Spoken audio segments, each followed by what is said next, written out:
personalizing books at the desk behind us near the side door.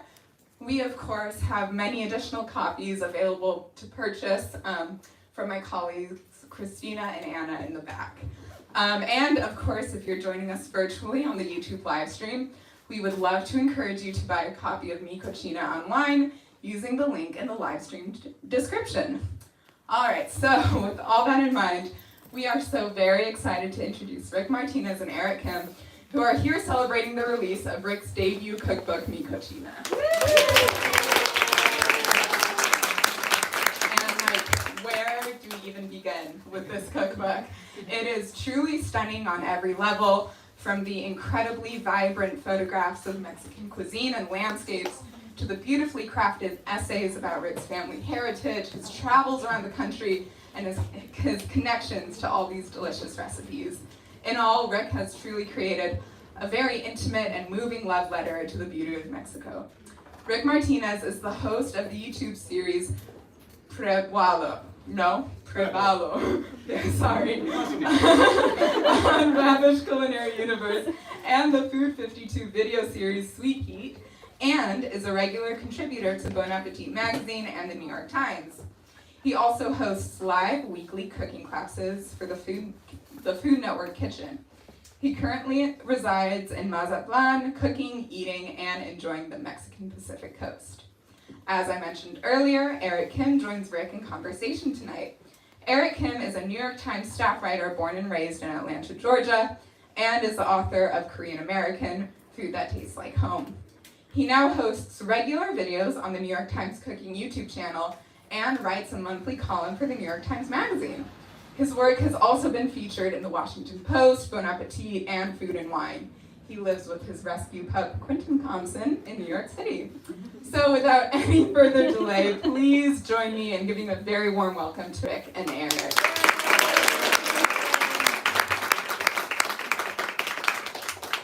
Oh, Rick.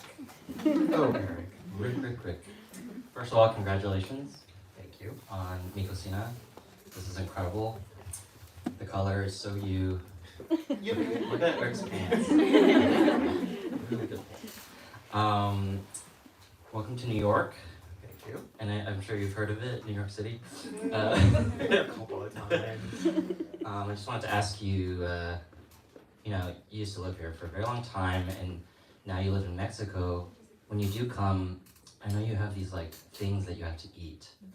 Rick likes to eat a lot, and yes, you really seek them out. He goes to the trendy restaurants before I ever do. And so I wanted to ask you, what's the best thing you ate so far here on this trip?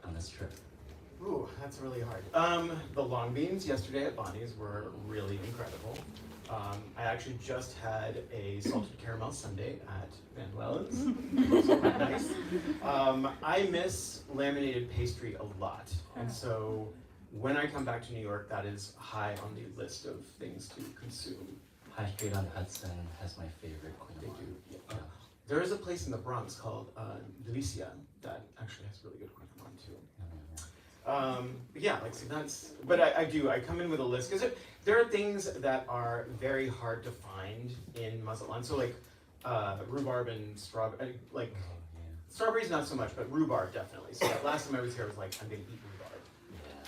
So I made rhubarb jam randomly last time I was here. Where'd you find it? Rhubarb's impossible to find. That's the joke in food meeting. Yeah, I asked somebody to get it for me. It's can you make sure that I have rhubarb when I arrive, please? Rhubarb is on Rick Martínez's writer, as is boxed water. Yeah, just put the rhubarb on my chair. If there was one thing that had to be on your writer, when celebrities go to tour or something and eat, Nigella Lawson needs a kettle, an electric kettle in her hotel room. That's the one thing she has on her writer. What would be on your writer? Topo Chico. I love Topo Chico. Man, okay. I'm just gonna dive right into it. Go for it. This book is really beautiful. I think it's really important to read it from cover to cover if you can, because the essays are very carefully placed, but also beautifully written. And I think I'm gonna start with a line that really starts your journey with this book. I think it's a really important line. because it follows a line. I'll just read the 2 sentences. I rescued a chocolate lab, named him Choco, and he has become my best friend. Sorry, that's not the line, but the next line, but it's important that the dog is right there. Anyway, okay. The line that I really wanted to start with was, I cook, write, and live in a paradise that I created by deciding to be me. I want to know from you, like, while working on this book, how much did being different in past environments, being different growing up, and growing up different fuel this book for you? I think, the discovery of the real me was at the crux of what this book is now in this form. It's not what it was originally supposed to be. I think before George Floyd, before everything that happened post that moment, I had lived my entire life, both professionally and personally, trying to be something that I thought was more acceptable, more of the norm. And so whether that was, as a child trying to not be different, even though I'm visibly different, so I can't escape that, but I can try and blend in. I can try and be more white. And so, but the problem when I was a child was, you're not white enough to be white and you're not brown enough to be brown. And so you just sort of exist in this weird no man's land.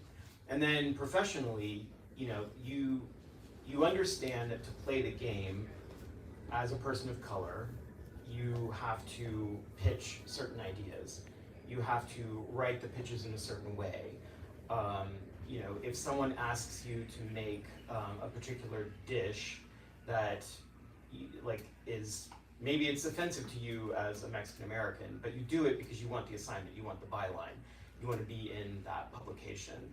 And so the book that I agreed to write in 2019, and just to be very clear, I was complicit in that. I signed that contract and I agreed to write it, but it was not this book. It was something that I think was geared towards a white American audience with a preconceived notion of what Mexican food is, and so that my book was going to be sort of the new, cookable, modern take on that perception. And and when all of those things started happening in the universe, George Floyd, BLM, all of the riots, and then sort of the reckoning that happened in corporate America at Condé Nast, that was when I really started to question, why am I doing this? Making a 30-minute weeknight mole is not fun, because I know what it's supposed to taste like. and you do it again because you either want the money or you want the byline or whatever. But I decided I was not going to do that anymore. And when I made the decision to walk away from Bon Appetit, and it was a hard decision because that was like my only source of income, and literally the day that the article broke in the Times that we were leaving was the day that I closed on a house in Mexico. And so then I still had an apartment here in New York, and we were driving back with the previous owners of the house, and we just signed all the papers. And I said, just so you know, this article is going to come out today. I've already made the transfer. You've got your money. I just don't have an income or a job anymore. And I remember I walked into my house and I thought, this is probably the stupidest thing I've ever done. But it was also the most freeing thing, because I decided that I was going to write the recipes and make the videos that I want to make and eat the food that I want to cook. And I didn't care if anybody wanted to read it or watch it or buy it or whatever. That was going to be, this was my happiness. And for that moment, it was such an incredible, liberating feeling, because I didn't care about anything else. It was just me doing something that was going to make me happy. And what I found, luckily, is that I feel like people are attracted to other people that are true to themselves. And when you let go of all the things that are expected of you or that you feel that you need to do to get ahead, and you just start doing what makes you happy, you make other people happy. And I think that's what I try to do with this book. This is, you know, I wanted people to hold it and feel as happy as I am now. And so that's why it's pink. That was a great first answer. You know, I feel like one really important part of this journey, I mean, you said it a little bit right now, but it's the literal house. I don't know if you guys know this, but like, this is signed by Rick Martínez, but it's also, this is his tile. It's like literally your tile, right? Yeah. And I love the last, sorry, I don't need to sell this book to you guys. Yeah. I don't know, that's why I started there. I feel like I remember, just to get a little story time, like the one thing I can offer is like our personal friendship maybe. But I met Rick when he left BA earlier. You know, it was after like a layoff at Condé Nast, and I remember I saw you, I was at Food Network at the time, and I saw you in the kitchen. I was like, oh, that's Rick from Bon Appetit, what is he doing there? And I like walked up to you and I was like, and we just kind of bonded. And I think I like what you said about relating to people who are kind of unapologetically themselves. I think it's something that is really hard to do in an industry that, you know, previously has tried to put people in boxes.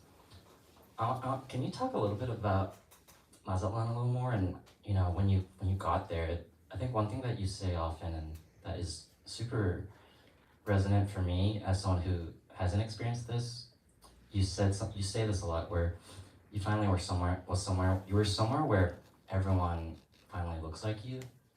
Can you talk about that journey a little bit? Because it has to do with your family too, and that's a really incredible moment. Yeah, you know, so like literally the moment that I was born, my parents are lighter skinned. My grandfather on my mother's side is this color. And so anyway, so my mom is in the delivery room, and out I come. And the woman that took me from my mother said, Gloria, your baby has a tan. and literally from that moment forward, I mean, not that I remember that, but, you know, like that was, you know, you are always different. And you know, like as a child, I was the first, you know, brown person to go to my school. They tried to put me on the free lunch program when I was in first grade. We were middle class, we had a swimming pool, my dad had a boat. Then in second grade, they tried to start a coat drive for me, not for kids, but like, little Ricky needs coats. First of all, we lived in Texas. I had 2 coats, didn't need any more. It was like cold for maybe a week. And so, you know, that was my frame of reference. Like, I didn't understand those things at the time. You know, I just like, oh, free lunch, sure, that sounds cool. My parents were like, no, we're okay, thanks. But you know, like, I grew up hyper aware of my differences from other people. And you know, I'm always aware of like walking into a bar or a restaurant and you're the only person of color in the room. Certainly in corporate America, you know, you're aware that, you know, I'm the only person of color in the room. And when I got to Mazatlan, I mean, and this is actually true of all Mexico, but you know, it was the first time that I didn't feel that anymore. And to the point now where I don't think about it because I'm always surrounded by people that look like me. And it's not till I come back to New York that I'm like, oh, that's right. I am still different over here. And there was a moment when it was the first big shoot that I had in my house. Like I'd been, you know, shooting solo or with like one other person in my kitchen. And then we got a big shoot and there was a crew of like 16 people in my house. And, you know, I've been on big shoots before here, and again, you know, there might be a couple of other people of color, there might be a few women, but for the most part, it's like white men. And I looked up, I got in front of the camera, I'm standing in the kitchen, and then I look up, and right as we were rolling, I just looked around, and I was like, oh my God, like, I'm surrounded by people that look like me, and they're all incredibly talented, incredibly driven, incredibly creative and smart, and they're top of their game, you know. And one of the reasons why I wanted to write this book, and the reason why I wrote it the way I did, is because I wanted to portray Mexico and Mexicans very differently than I think they're treated in the media. You know, particularly at the time that I wrote this proposal, Trump was in office, and you know, immigration was and still is a very hot issue. And regardless of what you think about it, it's, you know, it's an issue. But the way that Mexico is reported in the media, it's, you know, kids in cages, but it's also immigrants crossing borders, and then, you know, perceptions of stealing jobs and whatever. And, you know, and here we're a group of 18 people that had absolutely no desire to leave Mexico because they love their country and they're really good at what they do. And that is something that I think a lot of people don't understand, is that, you know, 99% of Mexicans are very happy and you know, doing their thing, just like us in America. But at that moment I was like, this is amazing. I started to cry, and people were like, wait, what's happening? Did you do something wrong? Like, no, it's me, it's not you. But it's really powerful, you know, and I didn't understand that, and it affects so many things. I mean, even, sorry, I'm like going on, but like, I mean, even dating, you know, like, I had always been attracted to white men, and I think part of that, you know, now I understand that is because on some level, I felt like I needed that validation. And it wasn't until, you know, I lived in Mazatlan, in Mexico for a while, that, like, I've not only accepted the beauty of the color of my own skin, but that I can feel attracted to people that look like me. And that was a huge deal, you know, and it's just so bizarre. Like, and it's weird to say that out loud, considering to a group of people, but, you know, it was a big change, and it was something that I never anticipated happening. But it's very important to me, and it makes me feel better about myself to be down there. And it's not like I'm renouncing the US or America or anything like that, because maybe I should, though. You know, like, even that though, because, like, I had thought at one point that, you know, I'm moving to Mexico, and, you know, I'm done with the US, and I was in the height of Trump and everything, but, you know, you can't deny any part of yourself. And I am an American, right? I was born in this country. I lived the majority of my life in the US. I can't take that out. That it's a part of who I am. It makes me who I am. I don't want to let go of that. But there's also a part of me that is Mexican, that loves the culture, the heritage, the country. They're in the same way that there's a part of me that's gay, and that I have to embrace that truth. And all of those truths make me who I am, and they affect every aspect of my life. My food, my clothing, the choices I make in my life. And I don't want to deny that, any of those things, because that's who I am. Yeah. Amazing. I feel like you very neatly kind of drawn the trajectory from, you know, being a Mexican American in food media in the earlier years and trying to, like, fit the mold that wanted, to the self-acceptance at the end. I wanted to ask you, you know, this concept of Mexican food versus Mexican American food. In your book, you do so much to add nuance and to like complicate the word authentic and question it. I wanted to just ask you, did you arrive at any conclusions about what the differences between Mexican food and Mexican American food are? Or would you say Mexican American food is like more of an extension of Mexican food? I definitely wouldn't call it an extension. I think all cuisines I view cuisine as layers, right? So, you know, once upon a time in this country, there were only indigenous people, and they grew certain things, and they enjoyed certain foods and certain flavors and certain methods.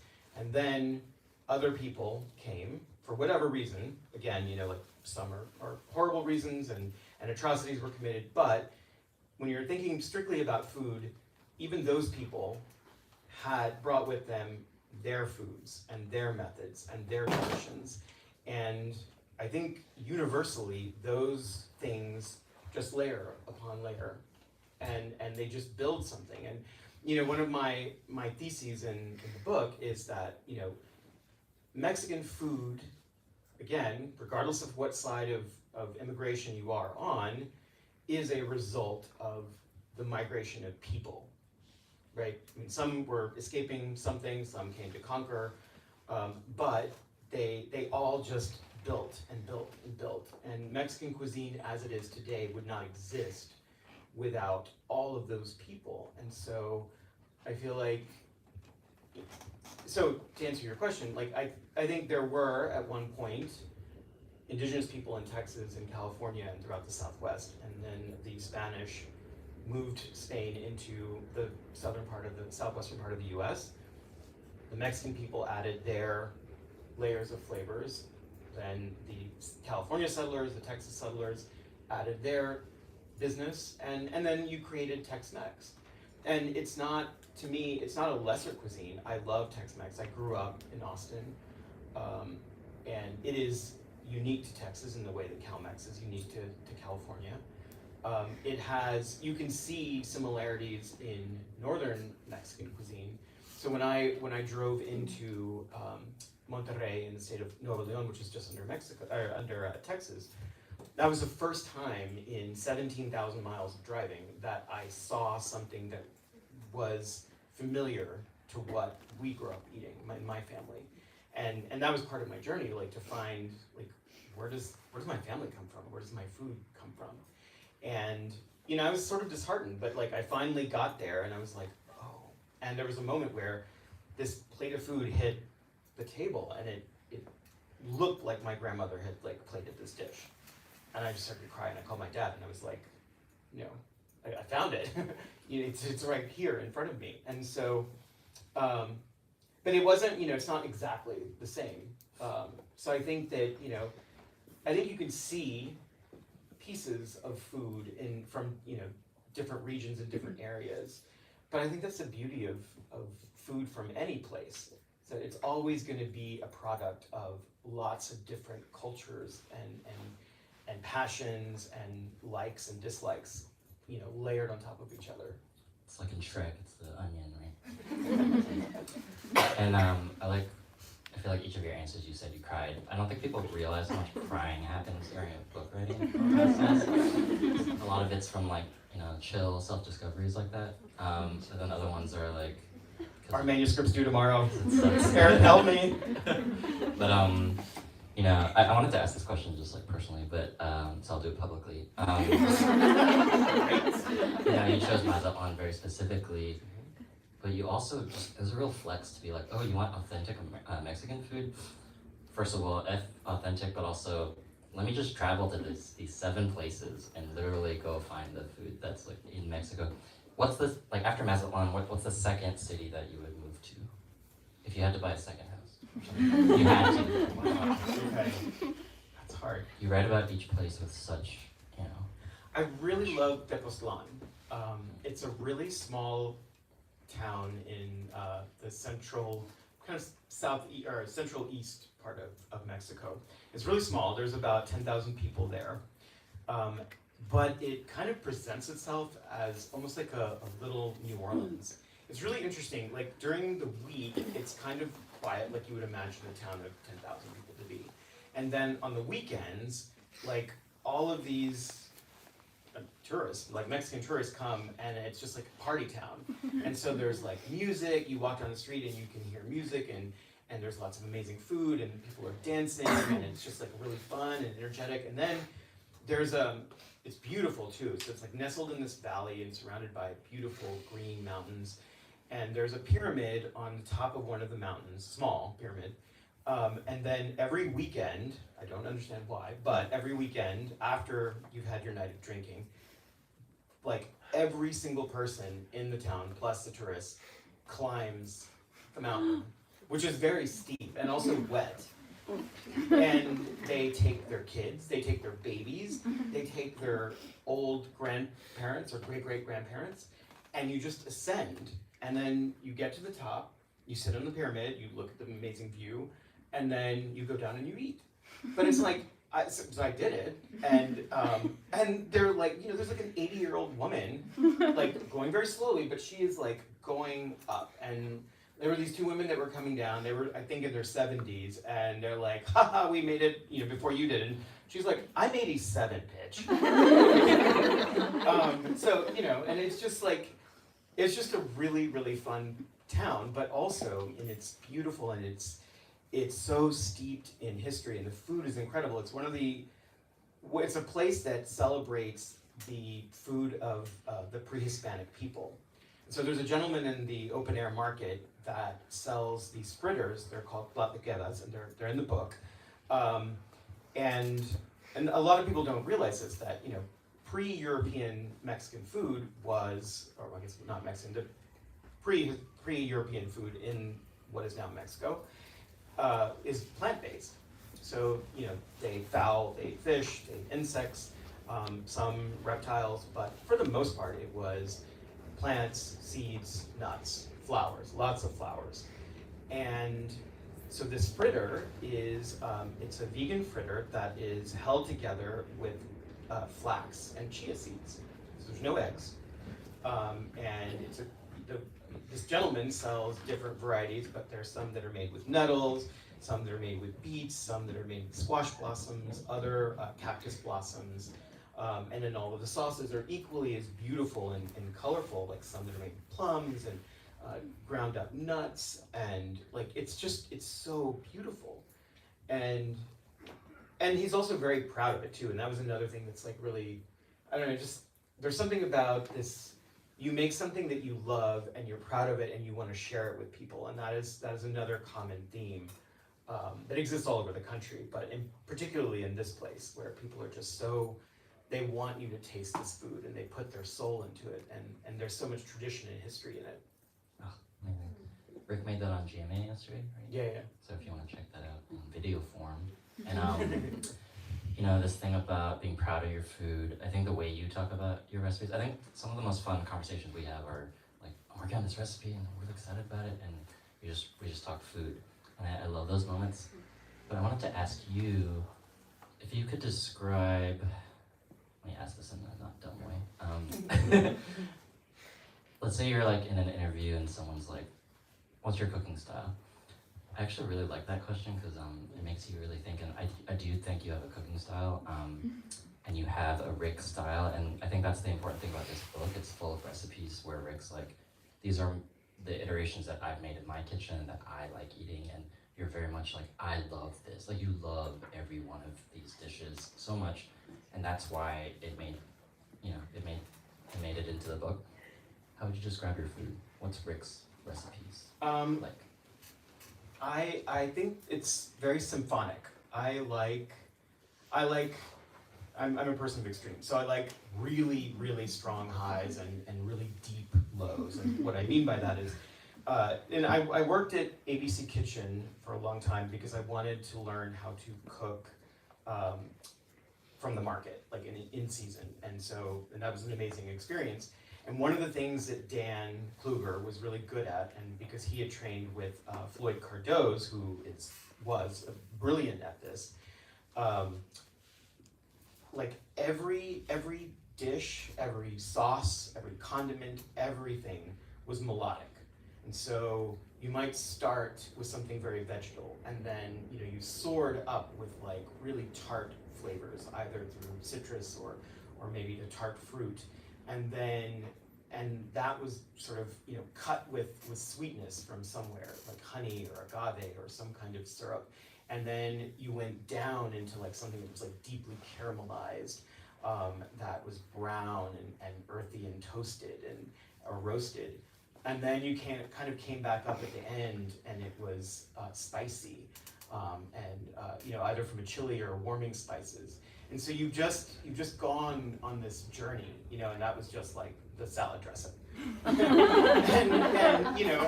then you put all the, you get spicy greens and sweet greens and fruit and seasoned tomatoes, or and all of a sudden it becomes this whole other thing.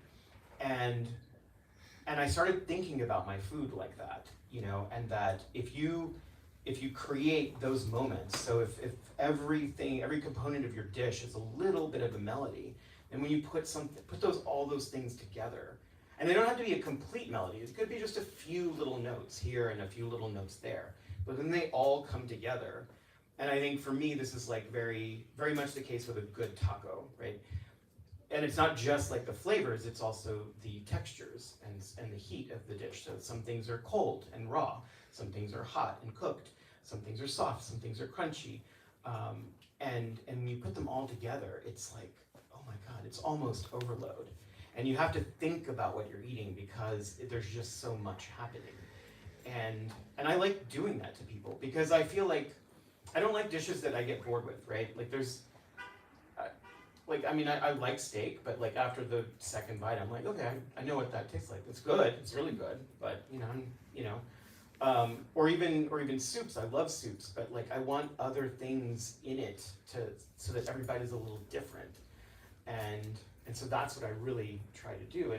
And yes, I do love all the recipes in that book, but just to be clear, there are some recipes that I worked so long on because I'm also a super huge critic of myself. And so, like the pollo al pastor, took me a long time to get right. And I was just like, I was agonizing over it because it wasn't what I wanted. I could see what I wanted in my head. Like I can see the notes playing out and, the sheet music, and I just couldn't get it there. And so when I actually get it there, I'm like, oh, yes. Were there any things that you didn't get and that you're sort of saving? For me, it was like a tteokbokki recipe, which is hard to like leave out of the Korean book, but I had to. I made it, put it in the Times, it's fine. Anything like that? There were recipes that I wanted to get in, but not. I think that what actually got cut were the things that I knew no one could ever replicate, and not because they were complicated, and actually in one case because it was stupidly simple. There was a dish, I visited a farm in Veracruz, and it was this amazing farm, and they grew so many things, and so, we're walking around the fields and talking to the farmer, and his wife and her sister were making lunch. And it was literally 5 ingredients. It was a chicken that had just gotten slaughtered. It was cheese that came from the cow that was in the field that they just milked. It was corn that they just grew and nixtamalized and ground. And and I like, it was mind blowing. Like the flavor was so incredible. And I kept asking, like, what is in this? Like, what did you do? And then I like watched, and I was like writing things down, taking videos. And I was like, that's it? That's it. Like, they grew all this stuff, like, and nurtured it, and whatever. But Store-bought was not fine. But I was thinking, like,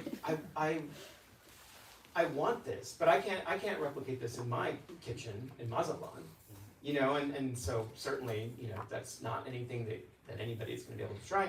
And that was when it just occurred to me, like, I want people that read this book, to make the food and hopefully enjoy the food, but I also want you to just buy a ticket and go experience what I experienced.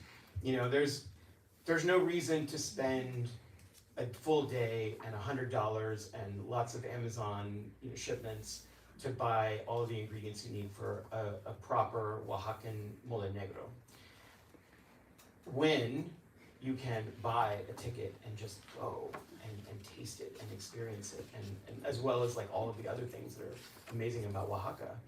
And so I can make you a mole that will introduce you to techniques, and you'll know how to do it, and you'll be able to riff off of it and make it your own. But the mole negro, you should just go there and taste it because it's incredible. And it's made with chiles that only grow in particular mountains in the state. So, why bother? I think that's what's really special about your book and what makes it different. It's as much travelogue as cookbook, and that's very unique, and because it's really expensive to do that, and you did it, and then you just moved there after the assignment.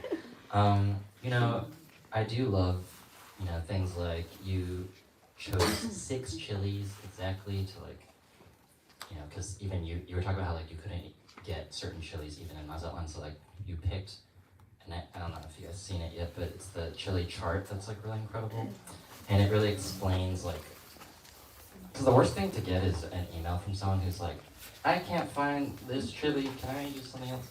But this really tells you like you already pared it down for people. It's like you chose 6 and you explain why each one is deserving of its time in your pantry. I wanted to ask you, is there like the trouble with writing recipes is like making sure people can get the ingredients still?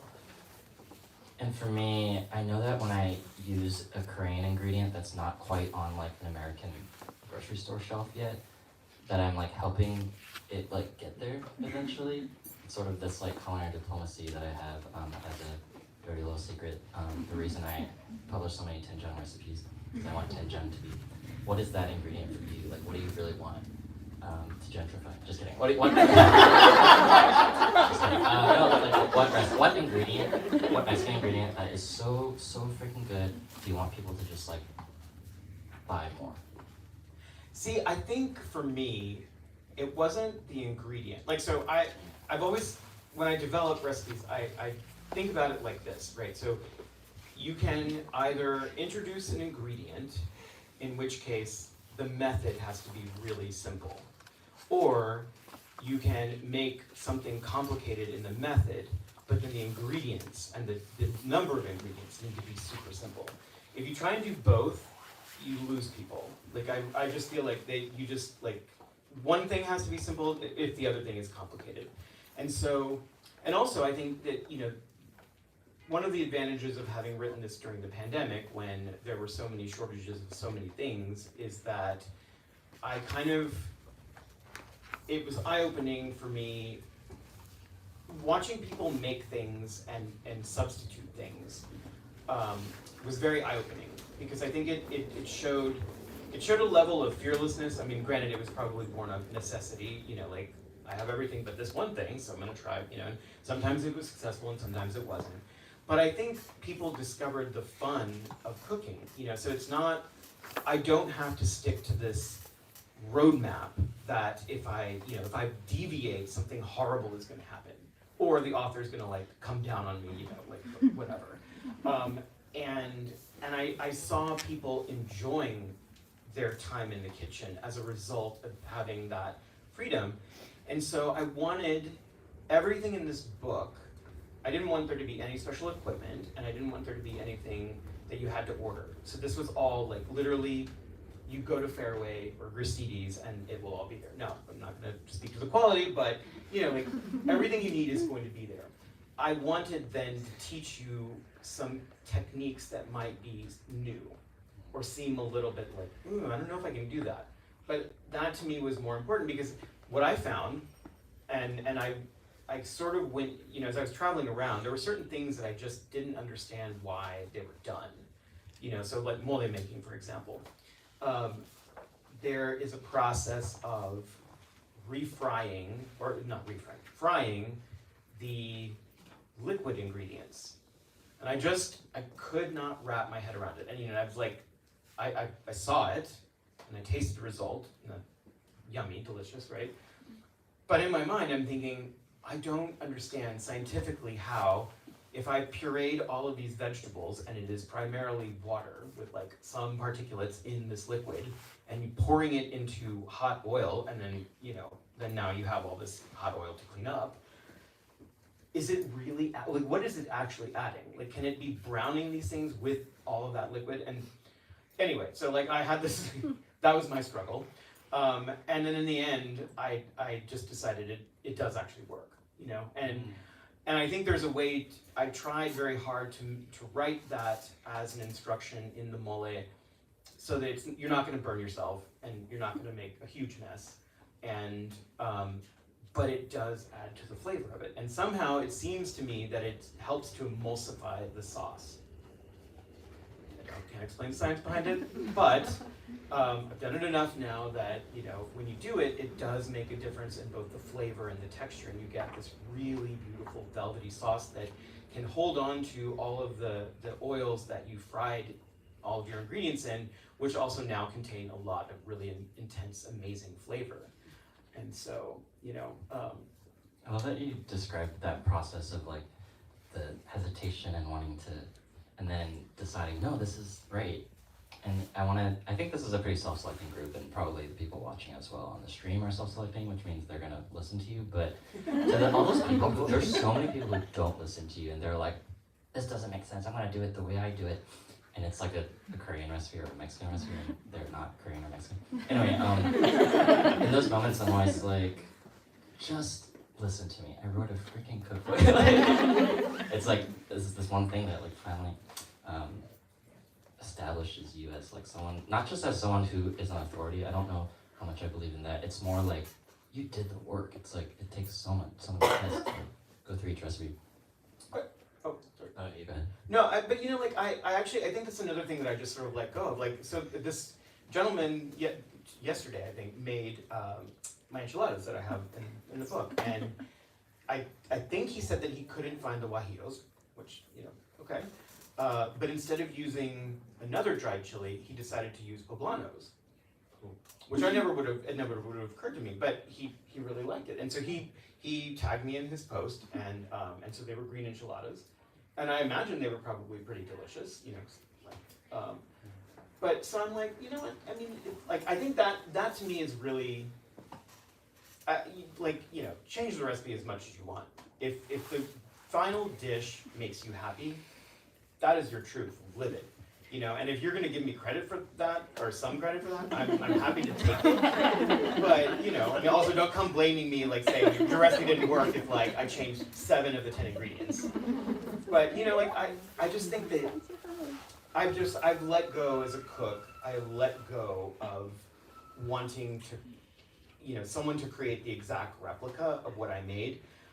I'm going to give you everything that you need. I literally weighed every ingredient in this book so that you know to the gram. Like, if you really wanted to get to what I made, then yes, weigh your onion and cut like little tiny slivers of it to, like, you know, 98 grams, and that's fine.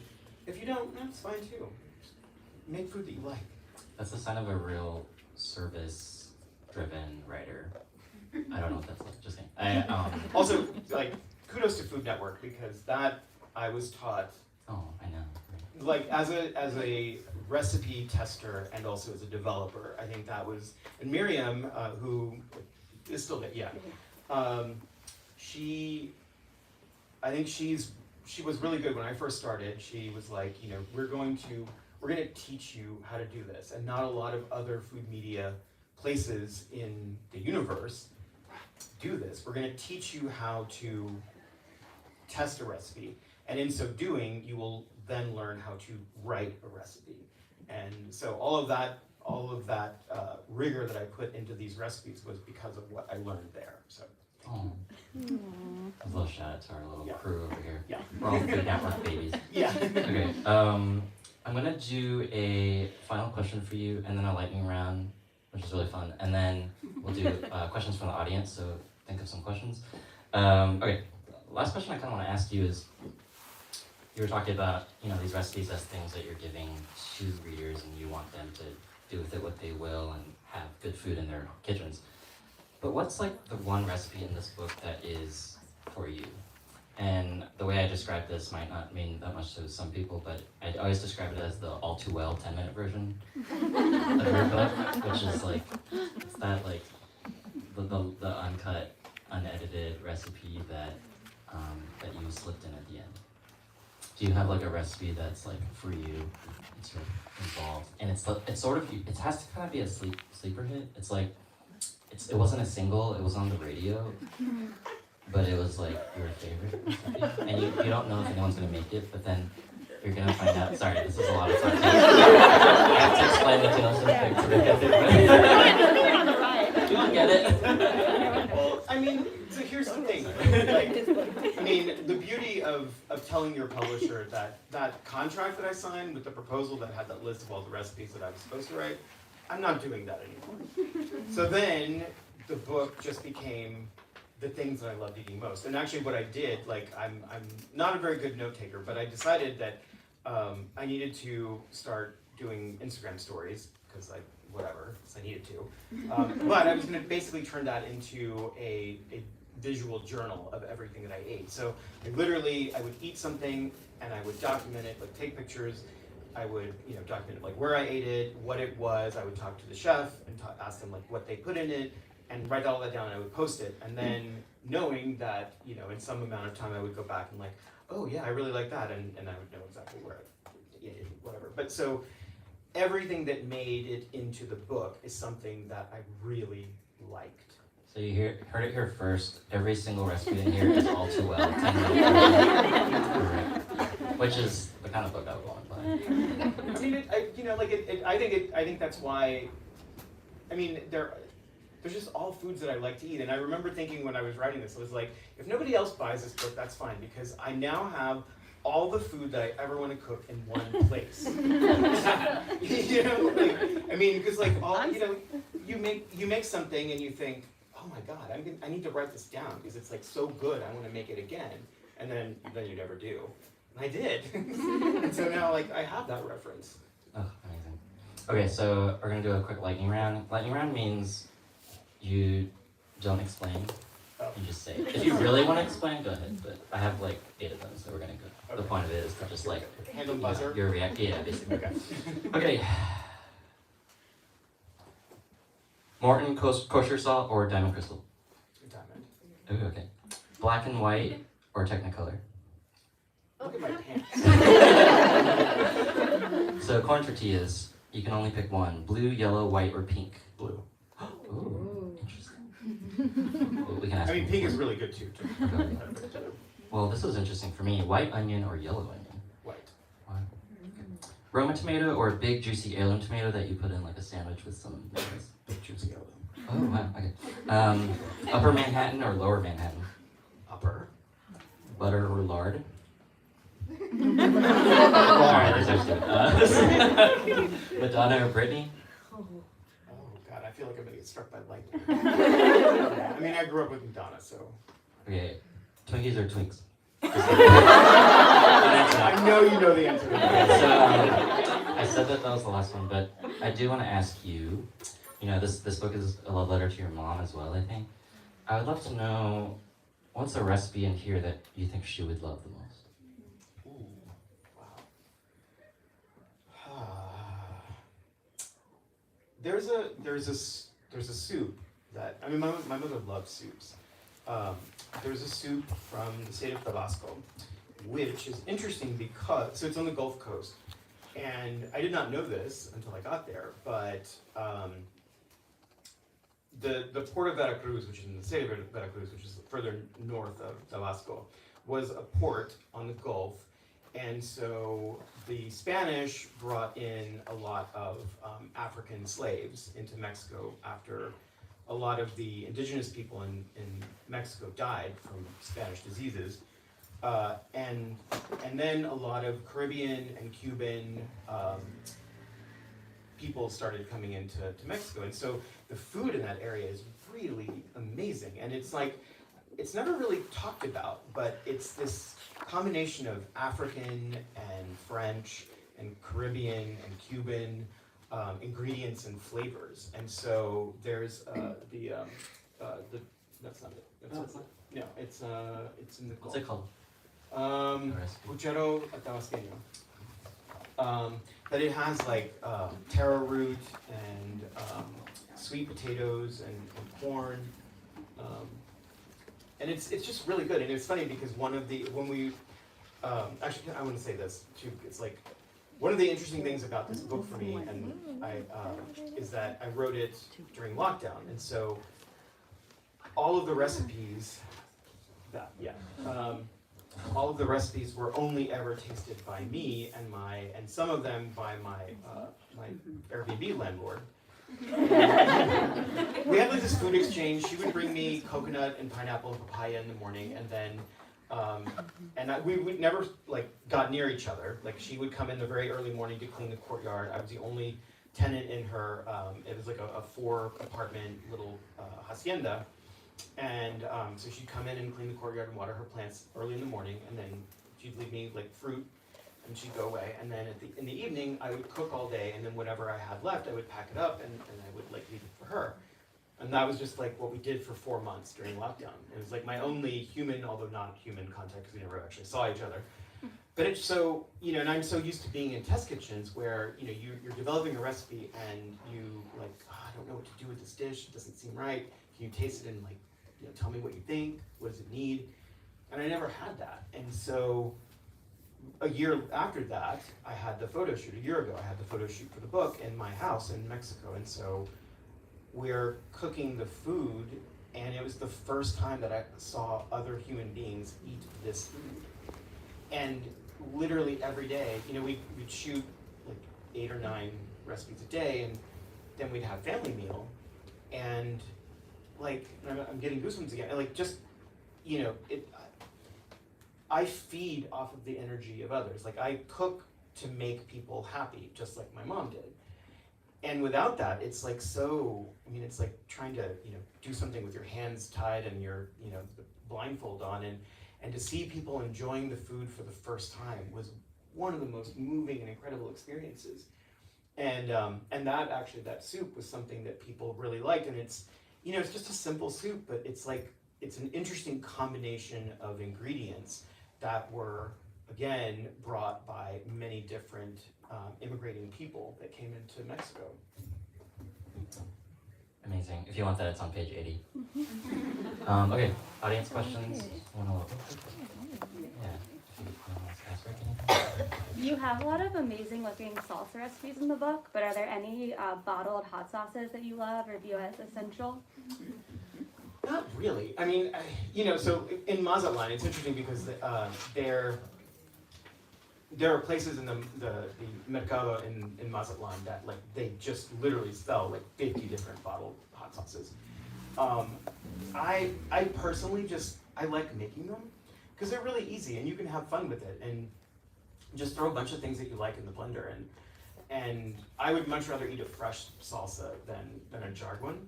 I will say though that like fermented hot sauces I do like, and I have also included some fermented salsas in the book as well. And there's something about a fermented salsa that's like so incredibly delicious. And it's so easy, you just basically like, you make the salsa and you leave it out for 4 days. It's yummier.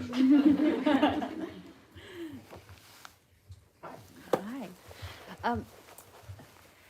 Can you talk a little bit about the photography in the book? And I'm really curious about the on location things and how you decided what to shoot and how that actually came about versus these incredible food photography that you have from the recipes. Okay, yeah. So originally, this is pre-COVID, I wanted, I was always going to do the research. And so I, drove everywhere. And then I was going to make a list of all the places, a shorter list of all the cities and places that I wanted to visit. And I was going to bring my photographer with me and shoot. COVID changed that. And so I ended up using, like all of the photos that are in the chapter openers, those are just my iPhone photos. Oh, really? Yeah, so like you'll see like a grid, and actually shout out, so there's a gentleman in the very back of the room. That gentleman right there, stand up, Chris.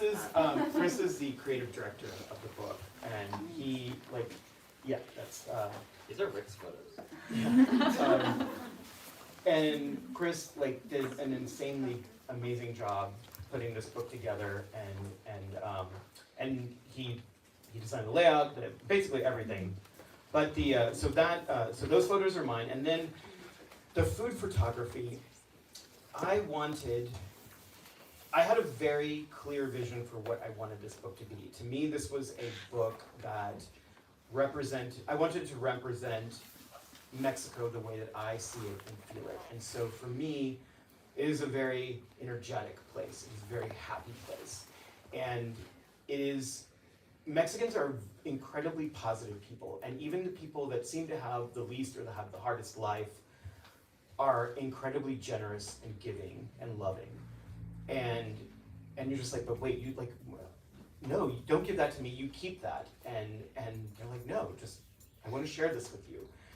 And I wanted you to feel that. And so everything about the style and the photography, I wrote a very tight brief, and I don't think that's what necessarily the publisher wanted, but I wanted evidence of humanity. I didn't want it to be too neat or too pretty. None of these dishes are fussy or fancy. I think they're really good. I also spent, because I traveled to every state and so many cities, one of the things that I did is I bought plates and serving vessels and dishes and textiles in every place that I went, so that I could shoot it on handmade dishes from that place. And so when my creative team, who I never actually met, like I knew the photographer, and she and I had shot the Day of the Dead the year before in 2019. That was our first photo shoot. We went to Michoacan, we shot Day of the Dead together, so we knew each other. And then when COVID happened, I had to push the pub date back, and I had to push the photo shoot back. And I couldn't find anybody that was willing to come to Mexico because of the pandemic. And so I worked with people that my photographer knew, Ren Fuller, and she's like, these are amazing people, and I could only ever met them on Zoom. And then all of a sudden, like, I'm inviting them to my house in Mexico, and we're all, together and doing this thing. And they were absolutely insanely dedicated, passionate, creative, hardworking, talented. The day that they arrived, the prop stylist, she'd asked me for a thick sheet of plywood and cut it into 8 equal pieces. That's very specific request. Sure, I will do that. And then we went to a paint store, and she bought plaster, and she bought all of these paints, and then mixed the colors together. And every surface that you see in this book, with the exception of the tile, which those tiles are actually like my extra tile from my floor, but every colorful surface is a piece of plywood that she then applied a layer of plaster to, and then mixed a color and put it over that. And then she did both sides, so we had a total of 16 surfaces to shoot the book. And I gave her sort of the palette that I wanted. There's an organization in Mexico that regulates all of the historical buildings, like from pyramids to, like houses. And so anything that's over 100 years old, you have to get permission to do anything to your house. And so they have a color palette for each house or like if your house is built in 1840, then you have to use this palette. And so I got a hold of their paint chips, and I was like, this is the colors that I want for my book. And so she mixed them. And so these are not only the colors that you would see in Mexico, but these are the colors that would be specifically on certain houses. And so I wanted, but it was all part of this, also this is during COVID, and I didn't know how it was going to end. And so I thought, well, if all you can do is look at a book, I'm gonna try and make it as happy, as bright, as colorful, and as transportative as possible, so that you can feel what I feel, and it's just like unadulterated love and happiness, honestly. So that was my brief for the photographer. Thank you. I love how you describe food as layers. I'm wondering about what's your layer as an American moving to Mexico that you added to your recipes and ingredients or techniques? I don't know. I mean, I guess it's probably American. There's some things that I just like a lot. Like I like oxtails. My mom made them growing up, and I like them. They're not super common in Mexico. I think mainly because, so in Mazatlan, in the market in the morning, there are usually 2 whole cows that come in to the market in the morning.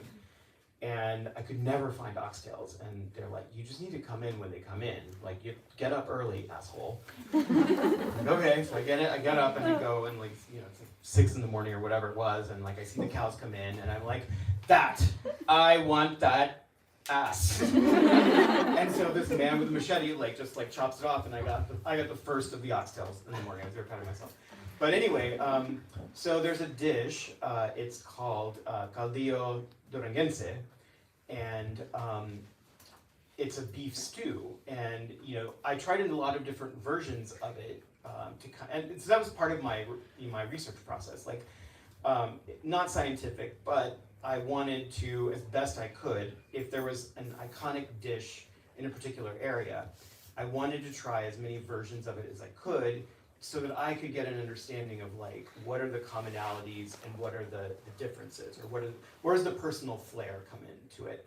And so that was one of the dishes that I really, really liked. And there was a particular version that was green. That was the only one that I had that was green, from tomatillos and poblanos.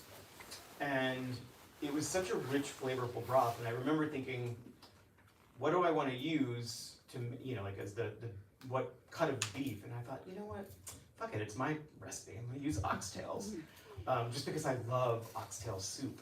And so that's what I did. And so that freedom is like so. It's like I never felt that before, because I always felt like whenever I developed recipes for Mexican food, I always felt like I had to be authentic and and be respectful of all of that. And then with this, because these are my recipes, I'm like, no, I like oxtails. I'm gonna put oxtails in there. You make it with whatever you want. I don't care.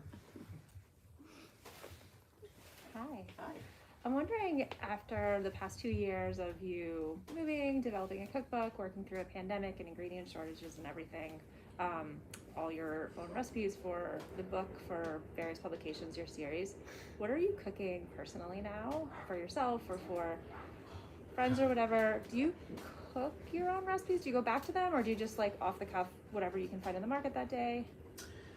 A lot of, kind of all of the above. Like, there are certain things that I just really like in there, and I kind of forget. Like, I've made the pollo al pastor a lot, because it's like stupidly good. And also, thank you, Weber. Like, they sent me a grill with a rotisserie, which is like life-changing. And the al pastor, it's like just, I've made al pastor turkey, and then and also everybody come to the Fly tomorrow. I don't know what you're doing, but I'm having a Cinco de Mayo party. We're making pollo al pastor at the Fly, so come. It's open to everybody after 5:30. But anyway, so like that. But then I also, one of the things that I love about Mazatlan is like the produce. So the state of Sinaloa is like California. So it's a big agricultural area, and like within a mile of my house there are like mango, papaya, coconut, tomato farms, just everywhere. So a lot of times if it's just me, like I have a friend who has a ranch that literally bought me a trash bag full of tomatoes, of heirloom tomatoes, and like it's the best gift ever.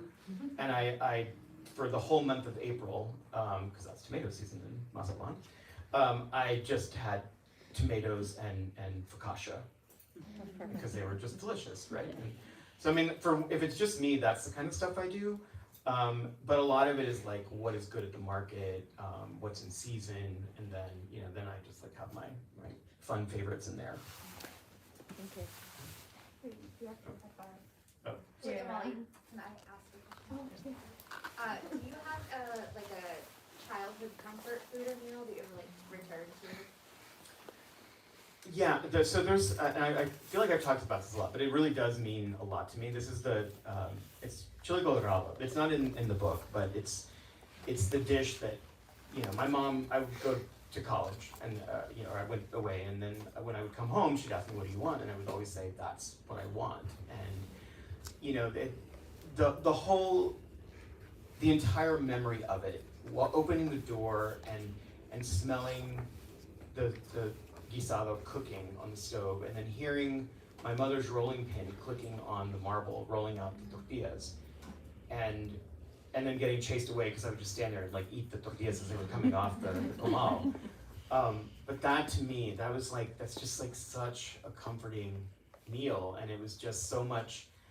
My mother cooked to show how much she loved you, and so that was, anybody, she would what do you want when you come over, when you're coming to visit, what is it that you want for breakfast? What do you want for lunch? What do you want for dinner? And she would make it for you, and that was her way of showing love, and so and I try to do that too, and that's what that book is. I have all of her cooking tools, all of her spoons that she used when she got married, and she had us, and so everything that I made in that book was made with like stuff that she used, so that I could pass that love on. Oh, thank you so much for coming. Yeah. Thank you.